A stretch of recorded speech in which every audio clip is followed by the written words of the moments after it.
Okay, so like everyone's talking about this whole AI revolution, right? But what does it actually mean for people who work, especially for freelancers? They're kind of the backbone of the gig economy, right? What happens to them when AI starts doing some of their jobs? Well, the interesting thing is we actually have some hard data to look at instead of just speculating. We're going to be diving into this scientific paper from the Journal of Economic Behavior and Organization, and they actually analyzed how the launch of ChatGPT affected the demand for all these different freelance jobs. Oh, wow. So this isn't like some tiny study, right? No, not at all. This is like real deal research. Yeah, it's a huge study. They used data from this massive online platform where literally millions of freelancers and clients from all over the world connect. Oh, wow. So it's like a global thing. Yeah, it's global. I mean, think about it. This platform is like a microcosm of the entire global economy. You've got everything on there. I mean, you've got your writing and translation and software development, graphic design, like the whole gamut. And it's not just those typical gig jobs that you hear about all the time either, like driving for Uber or delivering food. We're talking about serious professions here, many of them highly skilled. Yeah, we're talking about real professionals using this platform to find real work. And to make things even more interesting, you know how they find each other. This platform has this really detailed tagging system. So employers don't just post a job for writing or whatever. They can be super specific about what they need. Like they can say, I need someone to write SEO blog posts, or I need someone to write technical manuals. So that's how they find the perfect person for the job. Exactly. That's the secret sauce of this platform. But how did the researchers actually figure out which of these freelance jobs were being impacted by AI? Did they just like read through millions of these job postings? Oh, God, no. I mean, that would take forever. Right. They had to be way more clever than that. They use this really cool combination of machine learning and human expertise. First, they took this AI tool called BurTopic, and they used it to sort all those millions of job postings into 116 different clusters based on the skills required for each job. So it's like having this AI librarian who organizes a whole library by subject. Okay, so instead of like mountains of individual job postings, they had these neat little categories. Much easier to work with, right? Way easier, yeah. So like what kind of categories are we talking about? Oh, you know, all sorts of things. Like you could have a category for blog writing or German translation, AI-powered chatbots, graphic design, you name it. Okay, that makes sense. Yeah. But how did they know which of these clusters were actually being affected by ChatGPT specifically? Right. So that's where the human element comes in. They took another powerful AI GPT-4, and they used it to classify each of those 116 clusters as either substitutable, complementary, or unaffected by AI tools like ChatGPT. Okay, hold on. Before we go any further, can we just like define those terms? Sure. What does it actually mean for a job to be substitutable by AI? Like, is that just a fancy way of saying that robots are taking our jobs? Well, it basically means that someone could use an AI like ChatGPT to do that job just as well as a human freelancer, even if they weren't an expert in that field. Oh, so like think about if you needed a quick social media post written or something. Would you hire a freelancer or would you just like mess around with ChatGPT and see if you could get it done yourself? That's the kind of scenario we're talking about. Okay, and then on the other end of the spectrum, we have unaffected jobs, which are basically jobs where AI doesn't really change how the work gets done. But what about those complementary jobs? What's AI's role there? So in complementary jobs, AI acts kind of like a super-powered assistant. So it can't do the whole job on its own, but it can help an expert freelancer work way faster and be more efficient. Like, imagine having a research assistant who could instantly pull up any information you need. Okay, yeah, that would be amazing. Right. So like an expert translator might use AI to quickly translate certain phrases, but they'd still rely on their own skills to make sure the overall translation is nuanced and accurate. So AI is like a tool, not a replacement. Okay, so now for the big reveal. Yes. What actually happened to these different types of freelance jobs after ChatGPT came onto the scene? Did AI cause a freelance apocalypse, or was it more of a mixed bag? Well, the funny thing is the overall demand for freelance work actually went up after ChatGPT launched. Oh, really? Yeah, but that overall number is a little misleading. Okay, so it's like a rising tide that lifts some boats but sinks others. Exactly. And when you look at the substitutable jobs, You know, the ones where AI could potentially step in, there was actually a 24% decrease in demand compared to what they would have expected. Wow, that's a pretty big drop. Yeah, it is. So those fears about AI taking our jobs Yeah. weren't totally unfounded after all. Yeah, well, it's important to note that this decline was mostly for short-term gigs, like those under 3 weeks or so. It seems like clients who just needed a quick, simple task were more likely to turn to AI instead of hiring a freelancer. That makes sense to me. Yeah. Like if I just needed a quick blurb written for my website, I might be tempted to try ChatGPT myself instead of going through the hassle of finding and hiring a writer. Exactly, and that seems to be exactly what's happening. Yeah. But even within those substitutable jobs, some types of jobs were hit way harder than others. Oh, really? Like what, for example? Well, the demand for writing those About Us pages for websites crashed by a whopping 59%. Ouch. So I guess AI is pretty good at churning out those like generic company bios, huh? Apparently so. What other jobs took a big hit? Well, writing for real estate dropped by 52%. And get this, translation of Western European languages saw a 23% decline. Interesting that it was Western European languages specifically. So it seems like certain segments of the freelance market, especially those focused on those short-term, easily automated tasks, are definitely feeling the effects of AI. Yeah, for sure. But what about those complementary jobs? The ones where AI can be a helper instead of a replacement? Right? Did they see any changes? This is where things get really interesting. There wasn't a big overall change in demand for complementary skills as a whole, but when you look within that category, there's a lot of variation. Okay. Like some complementary skills were booming while others were actually struggling. So give us some examples. Which skills were riding the AI wave? Well, demand for AI-powered chatbot expertise nearly tripled, a 179% increase. That's huge. Yeah, companies are clearly eager to jump on that chatbot bandwagon, and they need freelancers with the skills to build and manage those bots. Yeah, wow, that's like a gold rush for chatbot developers. It is. Any other big winners? Yeah, demand for machine learning expertise shot up too,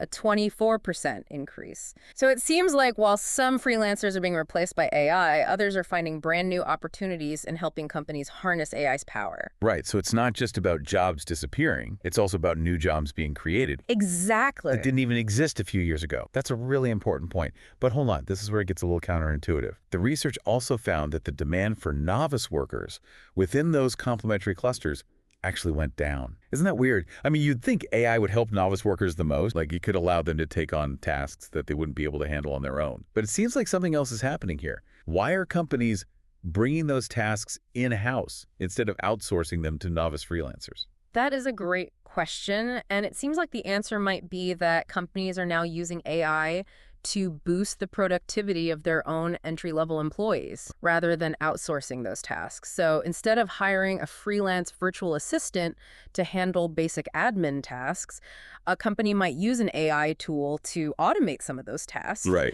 and free up their in-house staff to do more strategic work. So it's like AI is becoming the ultimate intern. Exactly. And it could explain why we see this decline in demand for novice freelancers in those complementary skill areas. Yeah, wow. This whole AI revolution is way more complex than people realize. It really is. It's like a game of chess where every move AI makes creates these ripples across the entire board. Exactly. We've seen how it's impacting the types of freelance jobs that are in demand. But what about the financial side of things? Like, how have budgets been affected? That's a really important question because if clients can get the same work done by AI for a fraction of the cost, you'd think they'd start lowballing freelancers, right? I would think so. Well, the research actually found that the average budgets for both complementary and substitutable clusters remain stable after ChatGPT. Really? Yeah, so it wasn't a matter of clients being unwilling to pay. They just needed fewer freelancers overall. So the pie, so to speak, wasn't shrinking, Right. but the number of slices being handed out was definitely changing. Okay, so what about the freelancers themselves? Did the prospect of AI competition scare some people away? Or did it create a surge in people trying to grab those remaining opportunities? Well, the data shows that the number of applications per job posting actually increased after ChatGPT's launch. But this increase was likely driven by the fact that there were simply fewer jobs available overall. It's like a game of musical chairs where the music stopped, and suddenly there are more players than seats. It seems like AI is reshaping the freelance landscape in all sorts of unexpected ways. What does this mean for the long term? This research just gives us a snapshot of the immediate impacts, but the real AI revolution might be yet to come. Right. what happens is AI becomes even more sophisticated. Yeah, it really does make you wonder, like, what's next for freelancers? Are we going to see, like, whole new categories of freelance jobs popping up that we can't even imagine right now? That's a cool thought. I mean, Yeah. we've already seen this massive demand for chatbot developers and machine learning experts, right? Right. Who knows what other AI-related skills are going to be like the hot new thing a few years from now? It's exciting and kind of scary all at the same time, right? Yeah. Like, if you're a freelancer today, how do you even prepare for a future where the rules of the game are constantly changing? So what can freelancers actually do to stay ahead of the curve? Well, one of the big takeaways from this research is that specialization is probably going to become even more important in the age of AI. So instead of being a jack of all trades, freelancers might need to become masters of one very specific thing. Exactly. Because if AI can easily automate a task, clients are probably just going to go that route, especially for those short-term projects. But if a freelancer has a super specialized skill set that AI can't replicate, then they're in a much stronger position. They're golden. Exactly. So like, for example, a writer who specializes in really technical content, or a translator who works with a rare language pair, they might be less vulnerable to AI taking their jobs Yeah, than a generalist who just does a bit of everything. exactly. Another important thing is that freelancers who can figure out how to use AI in their own work will have a big advantage. So it's not about fighting against AI. Right. It's about working with it. Exactly. Like that translator we talked about before who uses AI to speed up certain parts of their work, but they still rely on their own expertise to make sure everything's good. Right, to ensure the quality. You know, a lot of people think that AI is mainly going to affect those like low-skill repetitive jobs. But this research actually shows that AI is also having a big impact on highly skilled knowledge-based work too. Yeah, that's so important. Like those are the jobs that people thought were safe, but maybe they're not so safe after all. This research shows that even professionals with lots of education and skills aren't immune to what AI can do. In fact, they might be even more affected in some cases. Because their work might involve tasks that can be at least partially automated. Exactly. Now, that doesn't mean that all highly skilled freelancers are doomed. Right. Not at all. But it does mean that they need to pay attention to how AI is changing their field and be proactive about learning new things. Right, so it's all about adapting and being proactive. So what does this all mean for the future of freelance work? Are we going to see a shift towards a more specialized, highly skilled freelance economy? It's definitely possible. As AI keeps getting better, it'll probably automate more of those routine tasks, which could free up freelancers to focus on the higher level stuff, the stuff that requires more creativity and strategy, the really human stuff. So they could actually be a good thing, right? Yeah, it could mean that freelancers end up doing work that's more fulfilling, more rewarding work that uses their unique talents. That makes sense. But it also means that they're going to need to constantly be upskilling and reskilling to keep up. Right, because the skills that are in high demand today might be obsolete tomorrow. Exactly. So lifelong learning is going to be key. Yeah, it's like that old saying, adapt or die. Right. But in this case, it's more like adapt and thrive. So we've talked about freelancers. Right. But what about the people making decisions, like in government and business? Policymakers. Yeah, they have a big role to play in all this. It's Right? huge. So what can policymakers do to support freelancers in the age of AI? Well, investing in education and training programs is essential. These programs need to be designed to teach freelancers the skills they need to thrive in this new AI-powered economy. So things like data literacy, AI ethics, how to use AI tools in their work. Exactly. So it's not just about teaching people how to code. It's also about teaching them how to think about AI in a critical way. It's about empowering them to be informed and responsible users. Okay, so what about businesses that hire freelancers? What can they do? I think businesses need to be proactive in giving their freelance workforce access to AI tools and training. And they need to be transparent about how they're using AI themselves and how that might change the skills they're looking for. So open communication and collaboration to make sure everyone's on the same page and working towards a shared understanding of how AI is changing work. Precisely.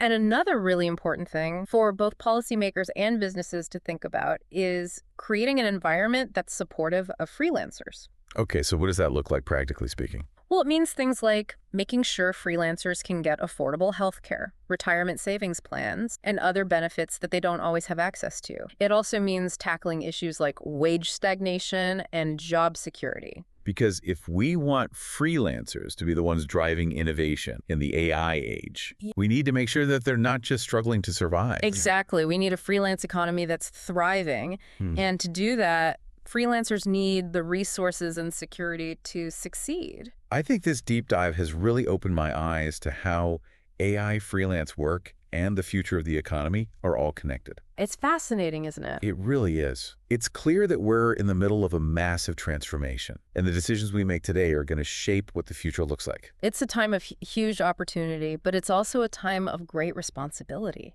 We need to be thoughtful about how we use AI to create a future of work that benefits everyone. But before we wrap things up, I wanted to come back to something you said earlier. This idea that this research is just a snapshot in time. Like, it captured the initial shockwaves of ChatGPT. But AI is evolving so fast. It is, like warp speed. So for those of us trying to ride this AI wave, what should we be watching out for? I'd say one of the most important things is to keep up with what skills are in demand. We've already seen how AI is creating new jobs in areas like chatbot development and machine learning, but what's next? That's the big question. It's like being a surfer, always looking for the next big wave. Exactly. So how do you spot those waves before they break? Pay attention to industry trends. Read articles, follow experts on social media, go to conferences, do whatever it takes to stay informed about what's happening at the cutting edge of AI. So be adaptable. What else should we be watching? I'd say another key thing is to pay attention to how businesses are actually using AI. Are they using it to automate certain tasks? Are they using it to manage their freelance workforce? Are they even using AI to recruit people? These are all things that freelancers should know about. Yeah, it's almost like businesses and freelancers are both trying to solve this AI puzzle, each one making moves based on what the other one does. Exactly. And of course, we can't forget about the ethical side of things. This isn't just about efficiency and productivity. Right. It's about making sure we're using this powerful technology in a way that benefits everyone. With any new tool, you got to think about how to use it responsibly. And that's a conversation that we all need to be part of. And freelancers have a unique perspective to bring to that conversation. They're the ones who are actually seeing how AI is changing things. So to wrap things up, the future of freelance work in the age of AI is full of possibilities, but there are also a lot of unknowns. It's a time that requires us to be adaptable, willing to keep learning new things, and committed to making ethical decisions. It's really up to each freelancer to figure out how they want to navigate this whole new world. This has been such a thought-provoking deep dive. It has. Hopefully it sparked some curiosity in our listeners. I hope so. As always, we encourage you to keep learning about this stuff. Yeah, keep exploring. Don't be afraid to challenge your own assumptions and be an active participant in shaping the future of work, whether you're a freelancer, a business leader, or just someone who's curious about the world. Until next time, keep diving deep.